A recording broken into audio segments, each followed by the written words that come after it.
All right, so today we are diving deep into the German furniture market. Oh, exciting. It is. A fascinating market. Yeah, so whether you're someone who's maybe thinking about starting a business in this area or you're just someone who's really interested in what makes this market tick, this is going to be the deep dive for you. Yeah, definitely. And to guide us, we've got Sunbin Shi with A us. true expert. Yes, CEO of SKT Furniture, and he's been working in this industry for 20 years. 20 years, wow. I know. His insights are packed into the source material we're looking at today, covering everything from the history of the companies to like what their specialties are and what their strategies are. Yeah, and I mean, right off the bat, the thing that I think is so interesting about the German furniture market is just how demanding it is. Oh, yeah. Consumers there are really focused on quality and sustainability and innovative design. It's not just, about looks.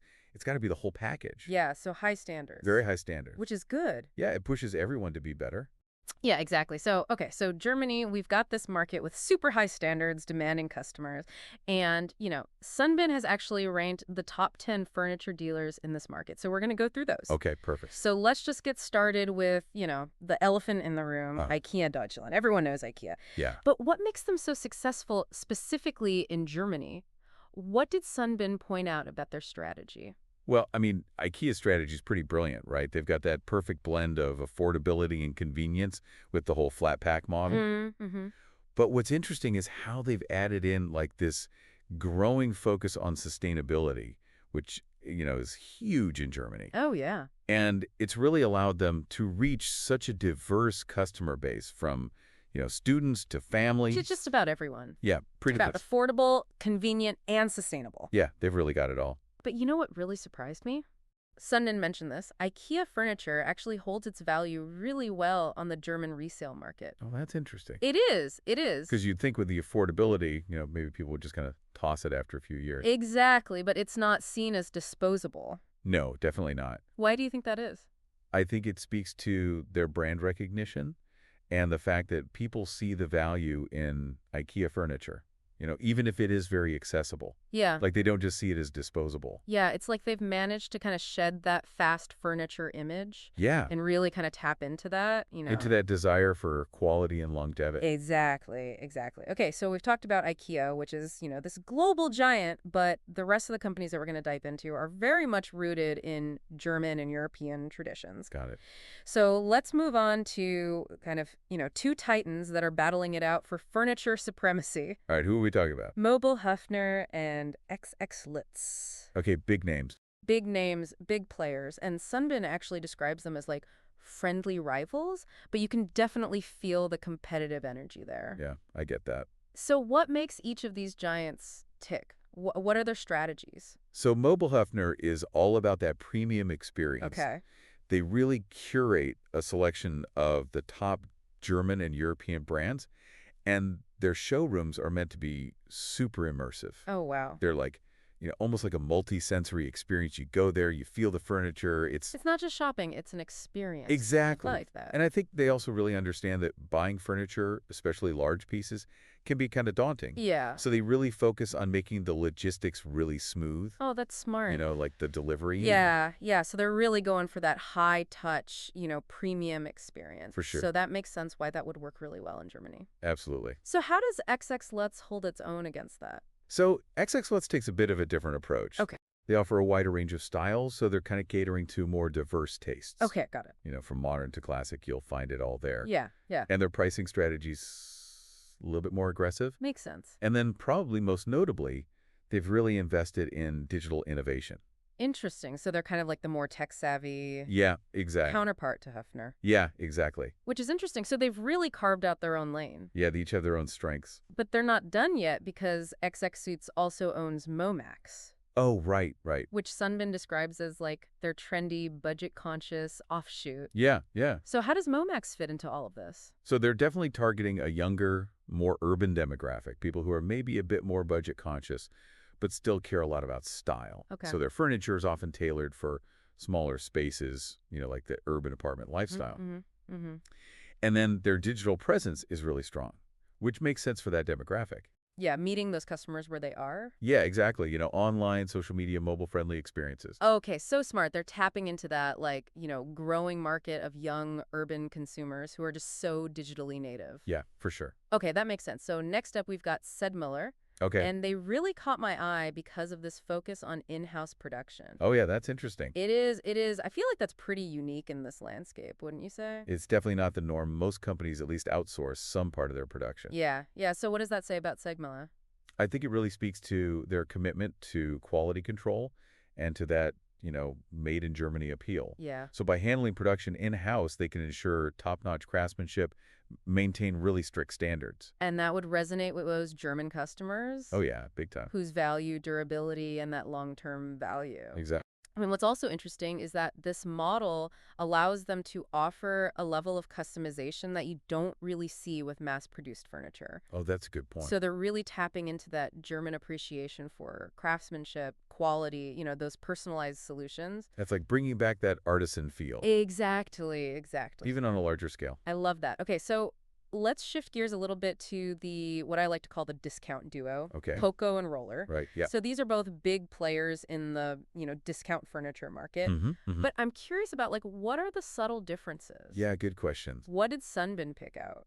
So they both thrive on offering convenience and value, which is, so crucial in a market like Germany where it's very competitive. Yeah. But Poco, they position themselves more as a one-stop shop Oh, for home goods. So they're offering a broader range beyond just furniture. got it. So a little bit of everything. Yeah, you can get your furniture, you can get some kitchen supplies, whatever you need. Got it. Whereas Roller really keeps that tight focus on furniture, Okay. and they've been really rapidly expanding their online presence. Interesting. So they're really going for that digital side of things? Yeah, for sure. Okay, that's fascinating. So Poco is, casting a wider net. Yeah, Roller's really focusing on furniture and meeting those customers digitally. exactly. Really interesting how they're both, excelling but taking these slightly different approaches. About finding your niche, right? Yeah, absolutely. Okay, we've got 3 more to cover in this first section. Okay, let's hear it. Hardeck, Dänisches Bettenlager, and OTTO. All right. So Hardeck, they're known for kind of blending both budget and premium offerings. Okay, so a mix, Dänisches Bettenlager, they specialize in that Scandinavian style. which is super popular. Super popular. And then OTTO is like this online retail giant.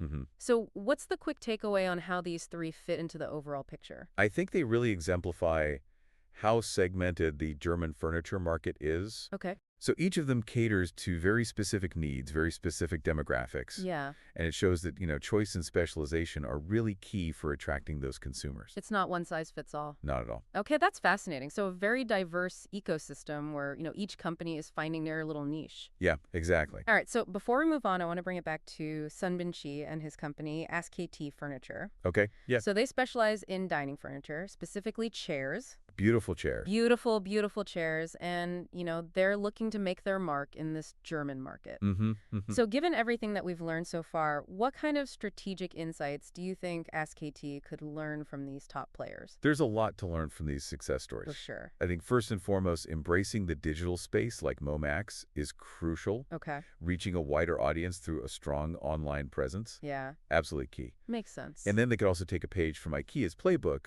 by really emphasizing their design focus, Okay. but then combine it with, the quality and craftsmanship that Signaler is known for. So kind of combining those two. Yeah, and that could be a winning formula. In a market that values both style and substance. Exactly. Yeah, and, Sunbin's chairs, I've seen them. They are gorgeous. They are stunning. They have like this sculptural quality to them. Yeah. But it is a crowded market. Yeah, it is. So what else could they do to stand out? I think strategic partnerships could be really valuable for them. Okay.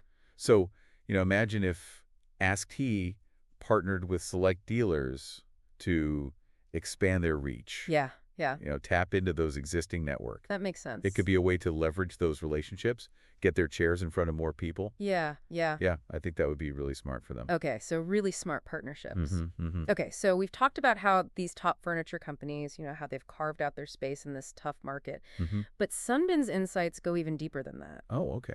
He talks about how they've really adapted to the changing needs and desires of the German consumer. Yeah. I mean, we touched on sustainability, but he says it's not just about the materials and the processes. It's like a deeper sense of responsibility. Right. What do you think he means by that? I think German consumers, they're looking for furniture that tells a story. Oh, wow. Like something that has a soul, Okay. something that can even be passed down.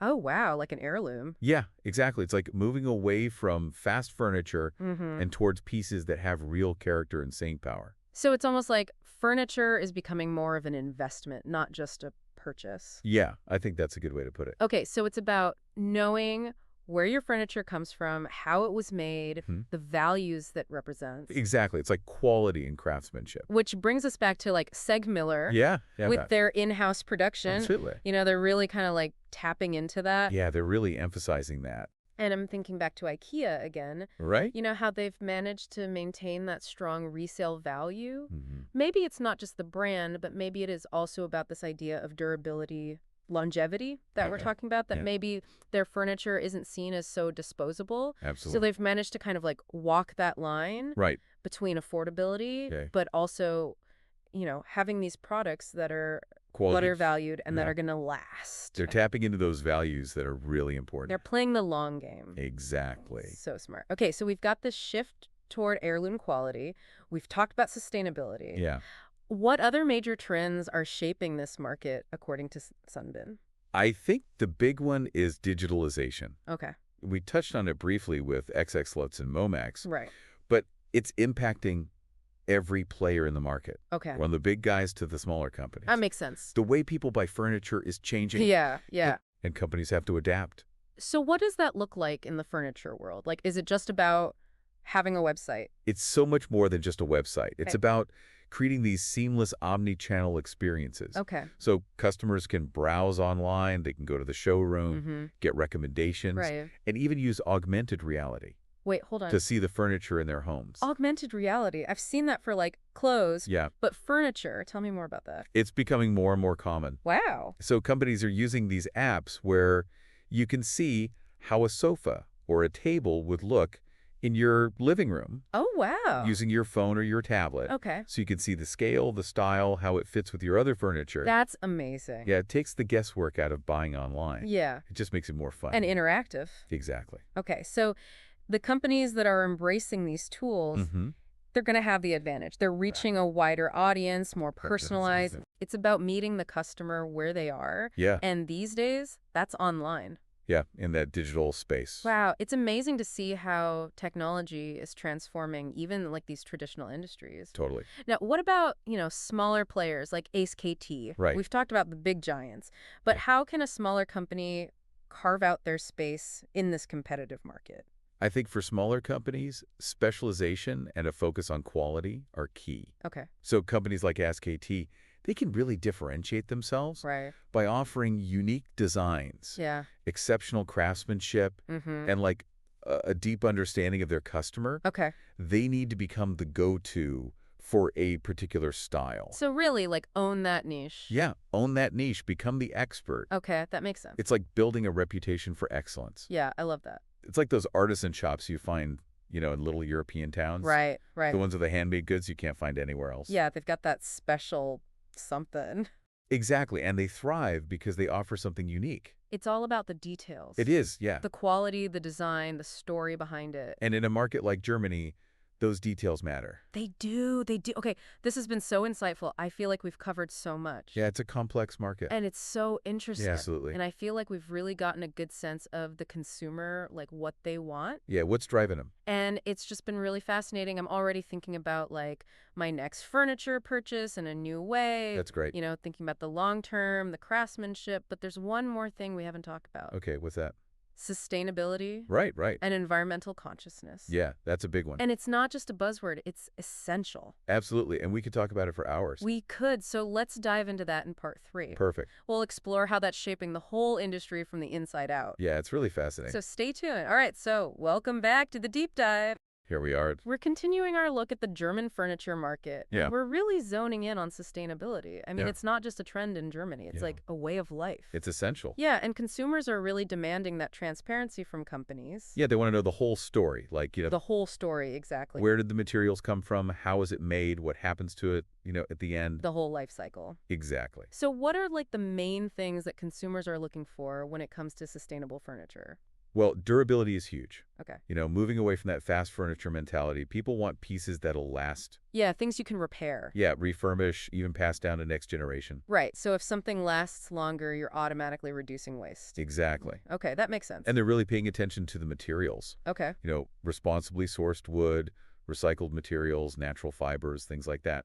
Okay, yeah, I've seen some really cool designs using like recycled ocean plastic. It's amazing what they're doing with recycled materials. It really is. So it's not just about using sustainable materials, Right. it's about innovating. Yeah, finding new ways to be eco-friendly. Exactly, exactly. And it's not just the environment. Right. Sunbin also mentioned that consumers are really concerned with the ethics. How it's made. Yeah, like fair labor practices, are the workers being treated well? Yeah, absolutely. Minimizing waste during production, responsible manufacturing. So it's really that whole social responsibility piece, too. It's all connected. It really is. And Sunbin said a lot of companies are going above and beyond. Oh, yeah, for sure. It's not just about compliance anymore. No, it's about really making it part of their business. Yeah, integrating it. Yeah, investing in renewable energy, supporting, reforestation projects. And that's how they connect with the consumer. Exactly. It becomes part of their brand identity. It makes sense, in the context of German culture. Right. Like there's that deep respect for nature, Absolutely. for quality. Doing things the right way. And sustainability just fits right in. It aligns perfectly. Now, thinking about Ask Tea. Yeah. They make these beautiful chairs. Mm-hmm. How can they really use this to their advantage? Well, they can focus on sourcing their wood sustainably. Okay. Explore those, eco-friendly materials for the upholstery. Mm-hmm.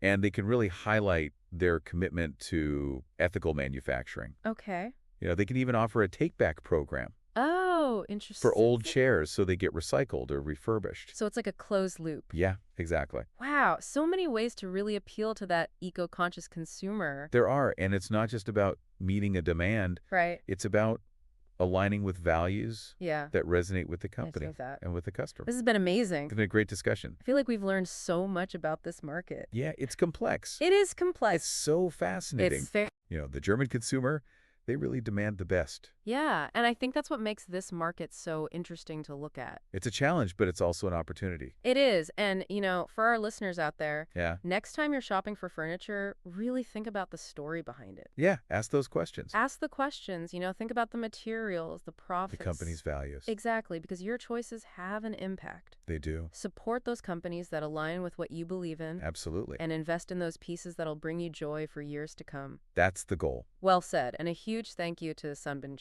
Yeah, his insights were incredible. They were. Check out Ask Tea Furniture. Beautiful chairs. Sustainable. Yeah. All right, until next time, keep exploring and keep diving deep.